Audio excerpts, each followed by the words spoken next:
Hudson Card.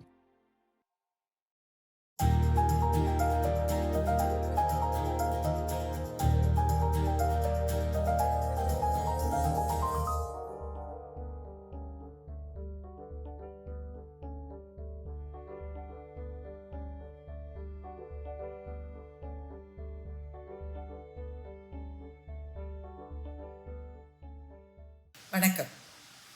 நீர்நிலைகளை மீட்டெடுத்தல் பற்றி பேசிகிட்டு இருக்கோம். அதனுடைய முதல் பார்ட்டு, ஒருவேளை நீங்கள் இது மட்டும் பார்க்கலன்னா டிஸ்கிரிப்ஷன் பாக்ஸில் அந்த லிங்க் இருக்குது, அதை போய் கிளிக் பண்ணுங்கள். நம்ம ஆரம்பிக்கிற போது ரொம்ப ரொம்ப பாசிட்டிவான ஒரு விஷயத்தோட ஆரம்பித்தோம். திருத்தங்கல் சின்னஞ்சிறு கிராமம் சிவகாசிக்கு பக்கத்தில் இருக்குது. அந்த கிராமத்தில் இருந்த 3 மிகப்பெரிய நீர்நிலைகள், 3 குளம், செங்குளம், கடம்பன் குளம், திருத்தங்கல் ஊரணி. இந்த 3மே கிட்டத்தட்ட 40 வருஷமா எல்லாருமே அதை மறந்து போயிட்டாங்க. அப்படி ஒரு குளம் இருந்தது, அதுல தண்ணி இருந்தது அப்படின்ற செய்தி கூட யாருக்கும் தெரியாது. இப்போ அங்க என்ன இருக்கு அப்படின்னாக்க, கடந்த 40 வருஷமா அங்க கழிவு நீரும் குப்பையும் தான் இருக்கு. எவ்வளவு குப்பை இருந்ததுன்னா அந்த வழியா யாரும் நடந்து கூட போக முடியாதபடி அவ்வளவு துர்நாற்றம் பிடித்த சாக்கடை தண்ணீர் குட்டைகளாக மாறி போயிடும். அங்க வீடு கட்டிட்டு இருந்தவங்க அங்கிருந்து போலீஸ் ஸ்டேஷன்லாம் கூட அவன் மாத்தி ஷிஃப்ட் பண்ணிட்டு போற அளவு நாற்றம் வீசுகின்ற ஒரு இடமா தான் அது இருந்தது.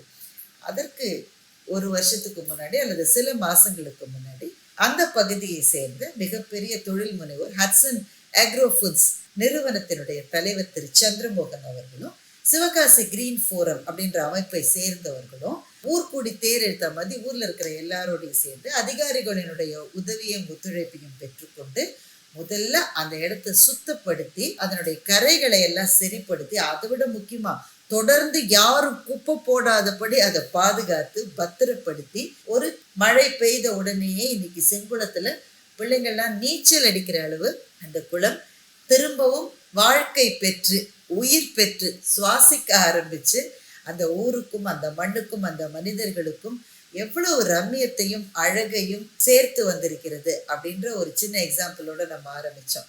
அவங்கவுங்க ஊருக்கு திரும்பி போய் அங்க ஏதோ ஒரு காலத்துல இருந்து இப்ப இல்லாமலேயான ஏதோ ஒரு குளம் அங்க செத்து போயிருக்கோம், அதற்கு திரும்ப உயிர் கொடுக்கிற ஒரு பணியை செய்தால் ஒரு வாழ்நாளில் நாம் செய்த மிகப்பெரிய பணியாக அதுதான் இருக்க முடியும் அப்படின்னு நான் நினைக்கிறேன். இந்த எண்ணங்களை எனக்குள்ளே ஒருமுகப்படுத்தியது சுதாமூர்த்தி அவர்களினுடைய ஒரு சிறுகதை 3 Ponds அப்படின்ற அவங்களுடைய ஒரு கதை.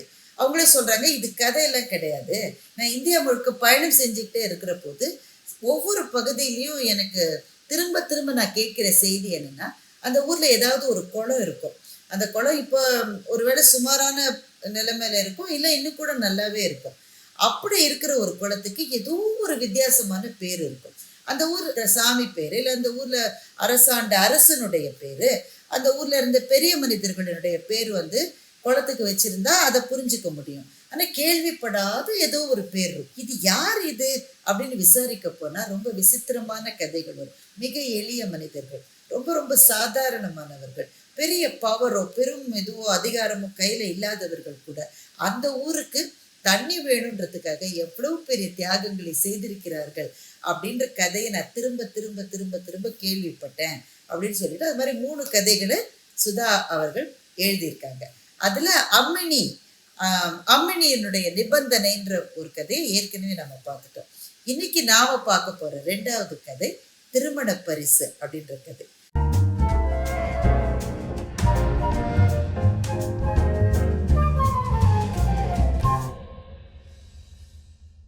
நாவலகுண்டான்னு சொல்லிட்டு தார்வாட் டிஸ்ட்ரிக்ட்ல கர்நாடகால ஒரு ஊர் இருக்கு. அந்த ஊர்ல நடந்த கதை.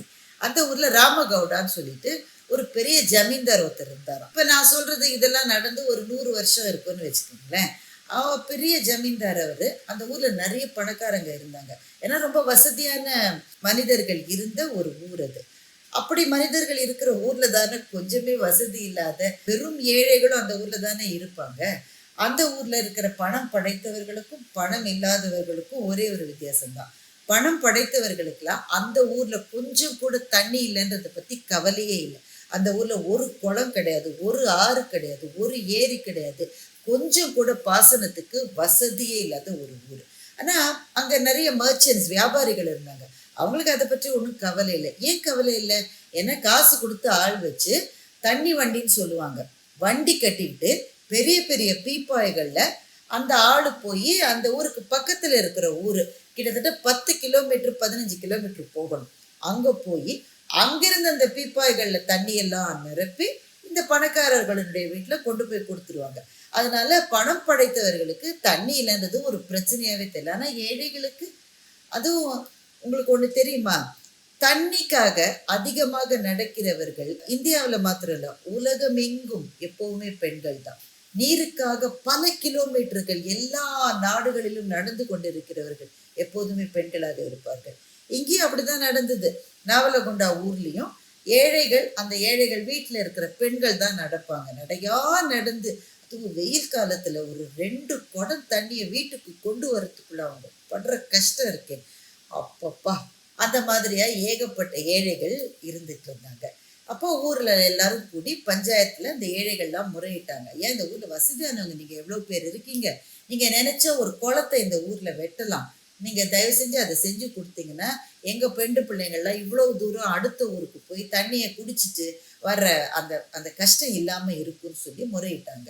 அப்போ ஊர்ல இருக்கிற பணக்காரர்கள், ஆமா தண்ணி இல்லதான், கஷ்டமா தான் இருக்கு, செஞ்சிடலாம் அப்படின்ற மட்டும் முடிவுக்கு வந்துட்டாங்க. ஆனா செஞ்சிடலான்னு வந்த பிறகே நீ எவ்வளவு கொடுப்ப நான் எவ்வளவு கொடுப்பேன்னு ஒருவருக்கு ஒருவர் போட்டி வந்துருச்சு.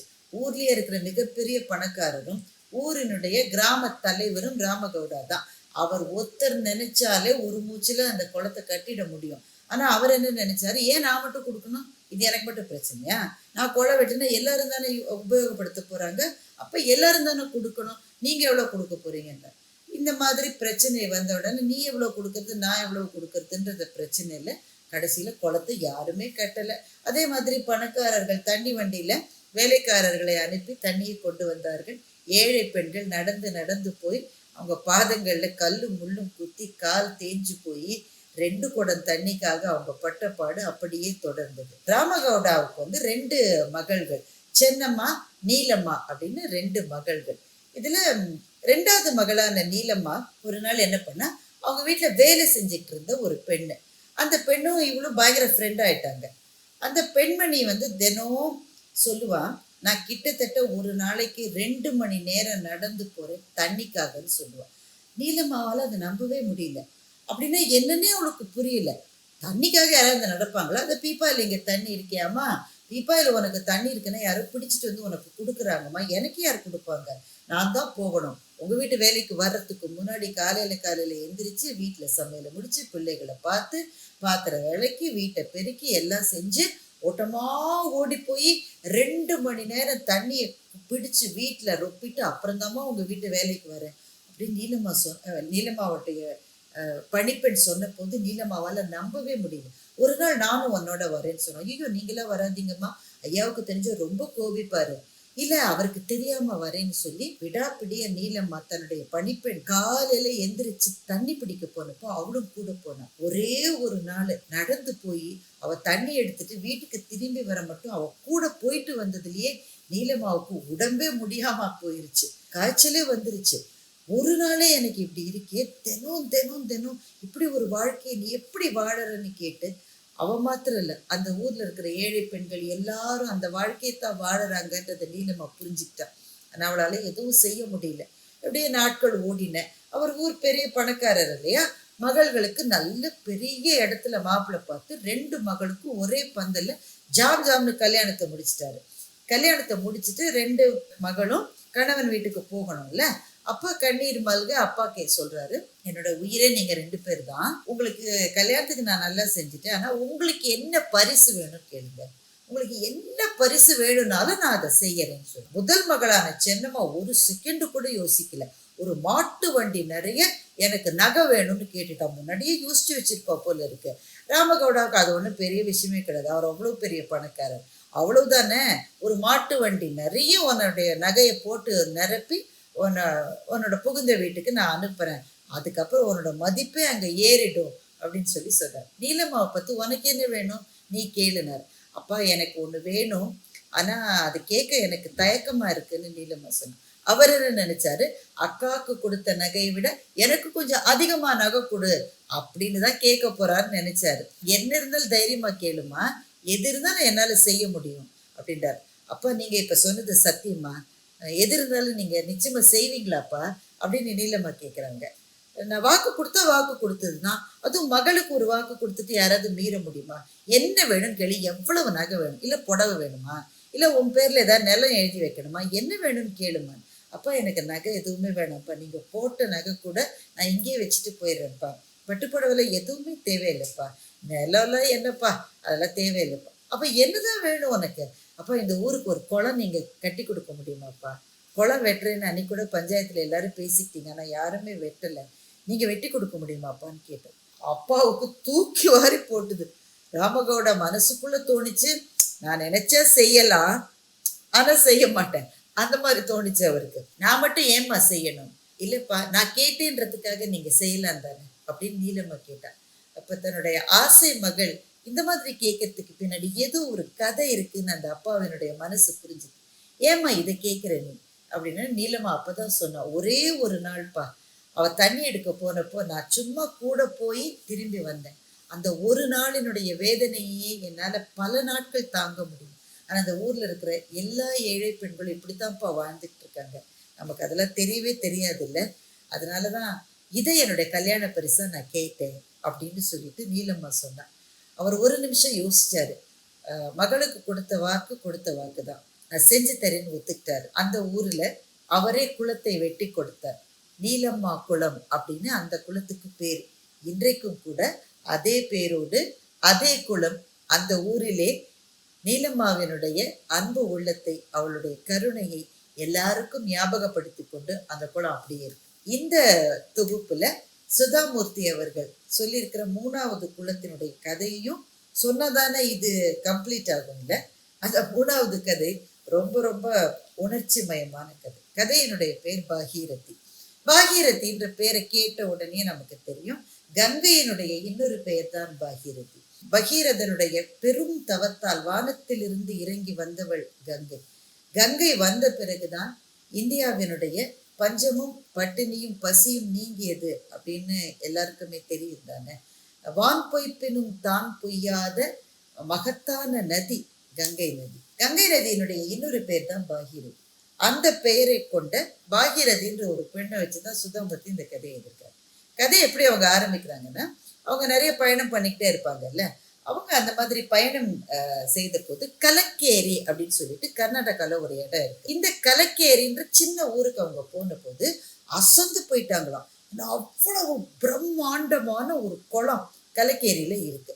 அந்த ஊர் மக்கள் உபயோகப்படுத்துகிற தண்ணியிலிருந்து இரிகேஷனுக்காக, அதாவது பாசனத்துக்கும் தண்ணீர் கொடுக்கிற அளவு பிரம்மாண்டமான ஒரு குளம் இருக்கு.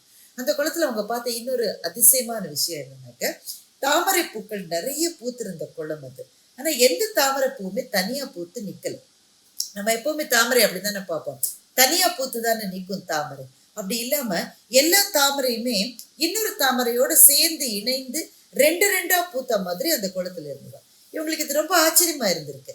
அங்க அந்த குளத்துல மீன் பிடிச்சிட்டு இருந்த ஒரு மீனவ சகோதரர்கிட்ட, எனக்கு இந்த தாமரைப்பூ ரொம்ப பிடிச்சிருக்கு, நீங்க போய் எனக்கு ஒரு தாமரைப்பூ பறிச்சு கொடுக்க முடியுமான்னு சொல்லி சுதாமூர்த்தி அவங்க கேட்டாங்களாம். அவர் இவங்களை பார்த்து சிரிச்சுட்டு, நீங்க ஊருக்கு புதுசா, இப்பதான் வந்திருக்கீங்களா? ஆமா நான் ஊருக்கு புதுசு தான், அதனாலதான் உங்களுக்கு விவரம் தெரியல, இந்த குளத்துல எந்த பூவையும் பறிக்கவே முடியாதுன்னு அவர் சொன்னாராம். சுதா மேடம்க்கு இது ரொம்ப ஆச்சரியமா இருந்தது. ஏன் கண்ணுக்கு முன்னாடி தெரியுது, ஒரு எட்டு வச்சா பறிச்சிடலாம் தானே, இந்த குளத்தை சாதாரணமா நீங்க எடை போட்டுறதுங்க, வெளியில இருந்து பார்க்கதான் இப்படி இருக்கு, நீங்க உள்ள 4 அடி வச்சீங்கன்னா எவ்வளவு ஆழம் போகுன்றது இந்த கடவுளுக்கு கூட தெரியாது, அவ்வளவு பயங்கரமான ஆழம் கொண்ட குளம் இது அப்படின்னு சொன்னார் அவர். சுதாமூர்த்திக்கு தூக்கி வாரி போடுது. பார்த்தா அப்படி தெரியவே இல்லையேன்னு. நைனிடால் அப்படின்ற ஒரு ஏரியை பத்தி, ஒரு ஊரை பத்தி கேள்விப்பட்டிருக்கீங்க. அந்த ஊரில் இருக்கிற ஏரியினுடைய பெயருமே நைனிடால் ஏரி தான். அந்த ஏரியை பத்தி அப்படி சொல்லுவாங்க. அது எவ்வளவு ஆபத்தான ஆழங்கள் கொண்ட ஏரின்றத யாராலையுமே கண்டுபிடிக்க முடியாது அப்படின்னு சொல்லுவாங்க. சூரிய வெளிச்சத்தினுடைய ஒரு சிறு அணுத்துளி கூட மேலே படாத பெரும் பாறைகளை உள்ளே கொண்ட ஏரி தான் நைனிதால் ஏரி அப்படின்னு சொல்லுவாங்க. ஏன்னா அவ்வளவு ஆழமா அந்த ஏரி. அத நினைவுக்கு வந்தது சுதாமூர்த்தி அவர்களுக்கு. ஓ இந்த குளம் கூட அப்படிதான் இருக்கும் போல இருக்கு, பிரம்மாண்டமான குளம், ஏன் அத அந்த மாதிரி இருக்கு, கிட்ட பார்த்தா தெரியுது, ஆனா ஏன் பறிக்க முடியாது, நீங்க உள்ள போனா தள்ளி தள்ளி போற மாதிரி இருக்கும், அதுவும் ஒத்த தாமரையா பறிக்கவே முடியாது, ஒருவேளை நீங்க பறிச்சாலும் ரெட்டை தாமரையா தான் பறிக்க முடியும்னு அவர் சொன்னார்.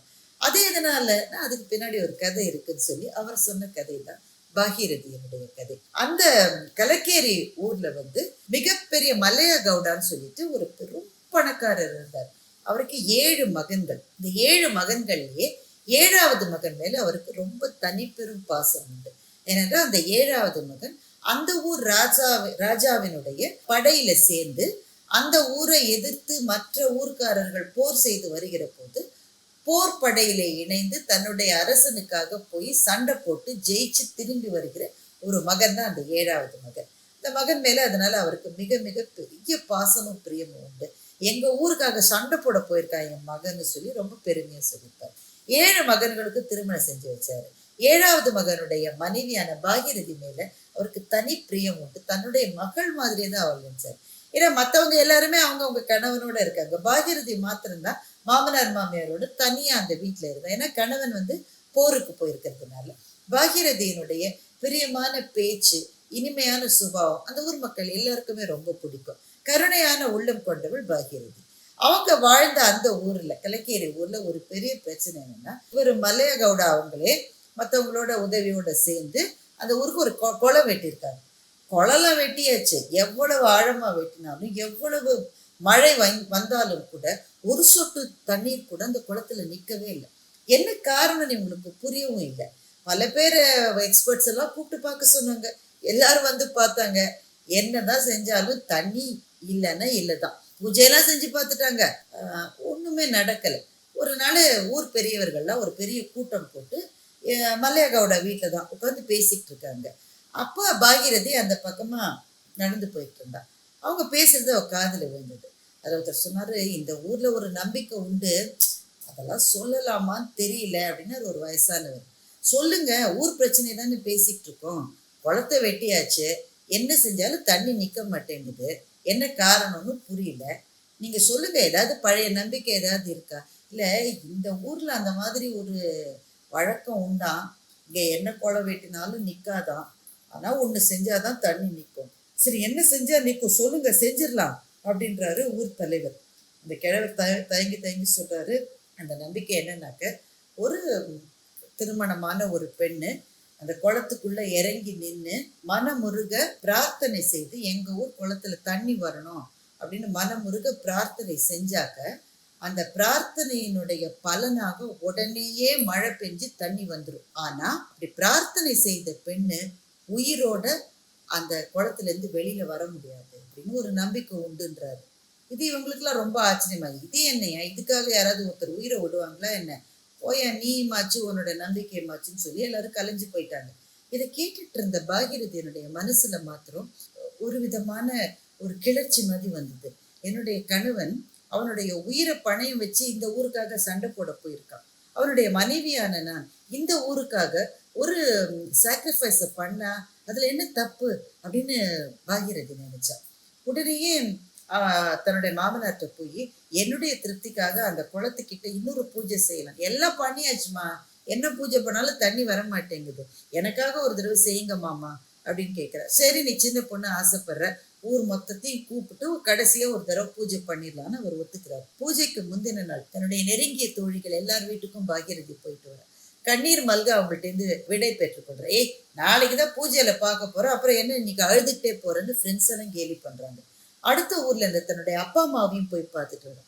அம்மாவையும் அப்பாவையும் பார்த்துட்டு கிளம்புற போது அங்கே சாப்பிட்டுட்டு கொடுத்த வெத்தலை பாக்கு குங்குமம் எல்லாம் வாங்கிட்டு கிளம்புற போது கடல தண்ணியா கொட்டுது. எதுக்குமா அழற, உன்னுடைய கணவன் சண்டையில ஜெயிச்சு சீக்கிரம் திரும்பி வந்துருவான், நீ எதுக்கும் கவலைப்படாதான்னு அப்பா அம்மா ஆறுதல் சொல்லி அனுப்புறாங்க. அடுத்த நாள் பூஜை கோலாகலமா நடக்குது. எல்லாம் முடிஞ்சு எல்லா வேலையும் முடிஞ்சு சாப்பிட்டுட்டு அத்தனை பேரும் கிளம்பி போறாங்க. அந்த வறண்டு இருந்த குளத்துலதான் பூஜையே நடக்குது. முடிச்சுட்டு எல்லாரும் படி ஏறி போயிட்டாங்க. 7 படிகள் கொண்ட குளம் அது.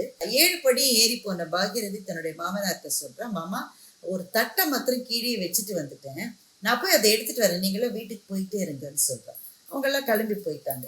திரும்ப குளத்துக்கு வந்து தட்டும் இல்லை, ஒன்றும் இல்லை, திரும்பி வர்றதுக்காக அவள் அப்படி சொல்லியிருக்கா. மனமுருக கங்கா மாதாட்ட பிரார்த்தனை செஞ்சுக்கிறா பாகீரதி. எங்கிருந்தோம் வானத்திலிருந்து இமயமலைக்கு வந்து கொட்டி இந்தியாவில் இருக்கிற எத்தனை மக்களினுடைய வாழ்க்கையை நீ வெளிச்சமாக்கியிருக்க. இந்த சின்னஞ்சிறு ஊருக்கு நீ இறங்கி வரமாட்டியா? எனக்கும் உன்னுடைய பெயர் தான், உன் பெயரால நான் கேட்கிறேன், இந்த ஊர் குளத்துல நீர் நிரம்பட்டும்னு மனமுருக பிரார்த்தனை செஞ்சுக்கிறா. என்ன ஆச்சரியம் பாருங்க, பிரார்த்தனை முடிச்சுட்டு ஒரு அடி வைக்கும் போதே பெரும் மழை பெய்ய ஆரம்பிக்குது. அப்படி ஒரு மழையை யாருமே பார்த்தது இல்லைன்ற அளவு. திரும்பி போயிட்டு இருந்த ஊர் மக்கள்லாம் ஓட்டமா ஓடி போய் எந்தெந்த இடம் கிடைக்குதோ அந்தந்த இடத்துல போய் புகுந்துக்கிறாங்க. இவ மழை கொட்ட ஆரம்பிச்சது ஆச்சரியத்தோட பார்த்துட்டு முதல் படியில கால் வைக்கிறா. அவ கணுக்கால் மட்டும் தண்ணி வந்துருச்சு. 2வது படியில கால் வைக்கிறா, முழங்கால் மட்டும் தண்ணி வந்துருச்சு. 3வது படி, 4வது படின்னு அவ ஒவ்வொரு படியா கால் வைக்க வைக்க தண்ணி மழை மழை மழை மழைன்னு ஏறிட்டே வருது. அவ 6வது படியில கால் வைக்கிற போது தண்ணி கிட்டத்தட்ட அவ கழுத்தளவு வந்துருச்சு.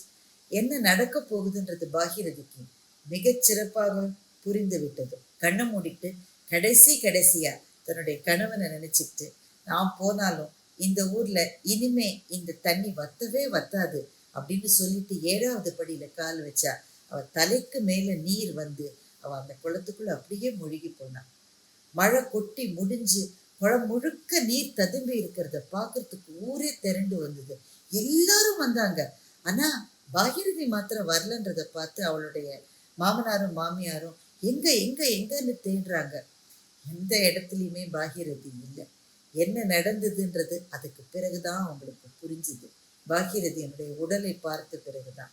இந்த பெரிய சாக்ரிஃபைஸை பண்றதுக்காக, இப்படிப்பட்ட ஒரு தியாகத்தினுடைய சிகரமாக விளங்குவதற்காகத்தான் அவன் முந்தின நாள் போய் தன்னுடைய தோழிகளையும் அப்பா அம்மாவையும் எல்லாம் பார்த்துட்டு வந்திருக்கான்னு நினைச்ச போது அவங்களுக்கு என்ன செய்யறதுன்னே தெரியல. இப்படி கூட ஒரு தியாகம் இருக்க முடியுமான்னு மலைச்சு போனாங்க. இது நடந்து 2-3 நாட்களுக்குள்ளேயே போர் முடிஞ்சு பாகீரதியினுடைய கணவன் திரும்பி வந்துட்டான். அவன்கிட்ட உண்மையை சொல்ற தைரியம் யாருக்குமே இல்லை. பாகீரதி எங்க எங்க எங்கன்னு கேட்கிறான். அப்பாவை கிட்ட அவங்க அம்மா வீட்டுக்கு போயிருக்காங்க, மாமனார் மாமியார் வீட்டுக்கு போய் அவன் கேட்கிறான், பாகீரதி எங்கன்னு. இங்க வரலையே, ஃப்ரெண்ட்ஸ் வீட்டுக்கு போயிருப்பான், எல்லா தோழிகள் வீட்டுக்கும் போய் கேட்டான், இங்க வரல. எங்கதான் போனா பாகீரதின்னு போகும்போதுதான் பார்த்தா குளத்துல தண்ணி இருக்கிறது. ஆனா இந்த குளத்துல எப்படி தண்ணி வந்தது? நான் பிறந்ததுல இருந்து ஒரு சொட்டு தண்ணி கூட இல்லாத குளமா செய்து அப்படின்னு சொல்லி அந்த தண்ணியை குடிச்சான். தேன் மாதிரி தண்ணி, அவ்வளவு நல்லா இருந்தது. இவ்வளவு நல்ல தண்ணி எப்படி வந்ததுன்னு பக்கத்துல இருந்த ஒரு சின்ன பையன்ட்ட, ஏய் இந்த குளத்துல எப்போ திறந்துடா தண்ணி வந்ததுன்னு கேட்டான். அந்த பையனுக்கு உண்மையை மறைக்கணும்னு தோணல. பாகீரதி அக்கா எப்போ உள்ள இறங்கி தன்னுடைய உயிரையே கொடுத்தாங்களோ அப்போதுலேருந்து தண்ணி வந்ததுன்னு சொன்னான். தன்னுடைய மனைவி செய்த தியாகத்தை அந்த கணவன் புரிஞ்சுக்கிட்ட பிறகு, பாகீரதி தனியா இந்த குளத்துல உன்னை நான் இருக்க விடுவேனா, நானும் உன்னோடையே வந்துடுறேன்னு சொல்லி அதே குளத்துல குதிச்சு தன்னுடைய உயிரையும் அந்த கணவனும் போக்கிட்டான். அதுக்கு பிறகுதான் அந்த அதிசயம் நடந்தது. அந்த குளத்துல எந்த பூ மலர்ந்தாலும், தாமரை பூ மலர்ந்தாலும் ஒத்தையா இல்லாம ரெட்டையா ஒன்னாவே மலரும். அதுவும் அந்த தாமரை பூவினுடைய நீளம் எவ்வளவுன்றதை வெளியில இருந்து பாக்குறவங்களால எஸ்டிமேட் பண்ணவே முடியாது.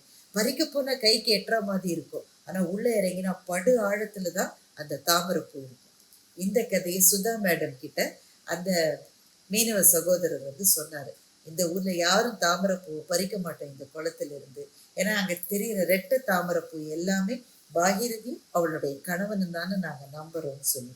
இப்பவும் அந்த 2 தாமரை மலர்கள் பூக்கின்ற அந்த பாகீரதி குளம் அந்த இடத்துலதான் இருந்துச்சு. இந்த 3 கதைகளை தான் சுதாமூர்த்தி அவர்கள் 3 பாண்ட்ஸ் அப்படின்னு சொல்லி எழுதியிருக்காங்க.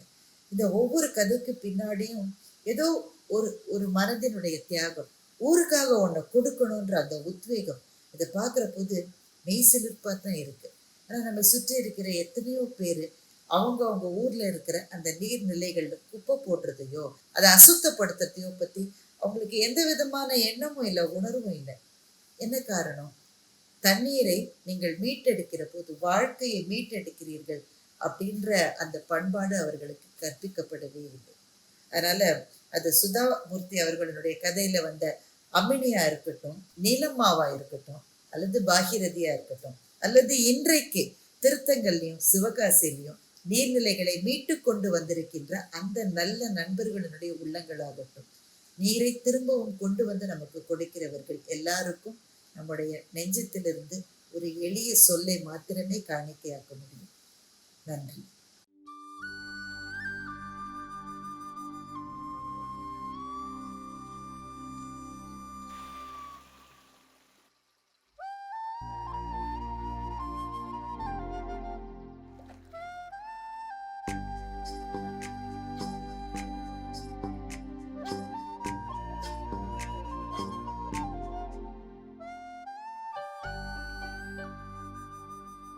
Hudson Card.